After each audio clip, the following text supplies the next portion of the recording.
ગાંધીનગરના કુલવડામાં આવેલું અમૃત સરોવર આજે વિકાસ અને પર્યાવરણના સુમેળનું જીવંત ઉદાહરણ બનીને સામે આવ્યું છે.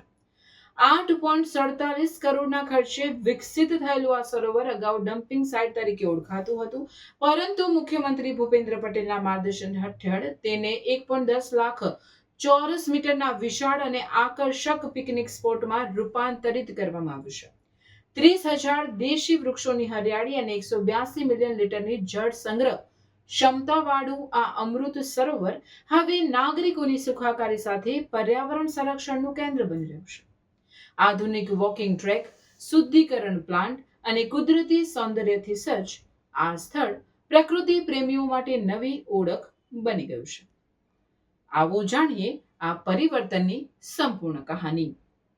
અમૃત 2.0 યોજના હેઠળ નવસર્જન પામેલા જળાશયમાં 55,000 ચોરસ મીટરની વિશાળ જળરાશિ સંગ્રહિત છે. સરોવરના ચારે બાજુ વડ, પીપળો, આંબા સહિતના હજારો વૃક્ષો વાવીને ઘન ગ્રીન બેલ્ટ તૈયાર કરાયો છે. આ હરિયાળી હવે સમગ્ર વિસ્તારને શહેરના નવા ઓક્સિજન હબ તરીકે વિકસાવી રહી છે. આ કુલવડાનું અમૃત તળાવ ખૂબ જ નાજુક હાલતમાં હતું. આ તળાવને અમૃત 2.0 અંતર્ગત એને વિકસાવવામાં આવ્યું છે. આ તળાવની જે પાણીની જે સંગ્રહ ક્ષમતા છે એ 14 કરોડ કિલોલીટરની કરવામાં આવી છે. આ તળાવને સમાંતર એની પાળ ઉપર કુલ 30,000 જેટલા ઝાડ વાવવામાં આવ્યા છે. આ તળાવ 12 માસ પાણીથી ભરેલું રહે એટલા માટે 3 MLDનો ટર્શરી ટ્રીટમેન્ટ પ્લાન્ટથી એને 365 દિવસ ભરવાની સુવિધા ઊભી કરવામાં આવેલી છે. સ્થાનિક નાગરિકોના આરોગ્ય અને મનોરંજનને ધ્યાનમાં રાખીને અહીં આધુનિક વોકિંગ ટ્રેક, ઓપન જીમ તેમજ બાયોડાયવર્સિટી પાર્ક જેવી સુવિધાઓ ઉપલબ્ધ કરાવવામાં આવી છે. સરોવરની સ્વચ્છતા જળવાઈ રહે તે માટે અદ્યતન વોટર ટ્રીટમેન્ટ પ્લાન્ટ પણ કાર્યરત છે.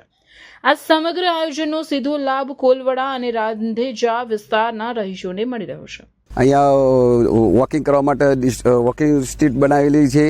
અહીંયા બેસવા માટેના બોકડા પણ છે.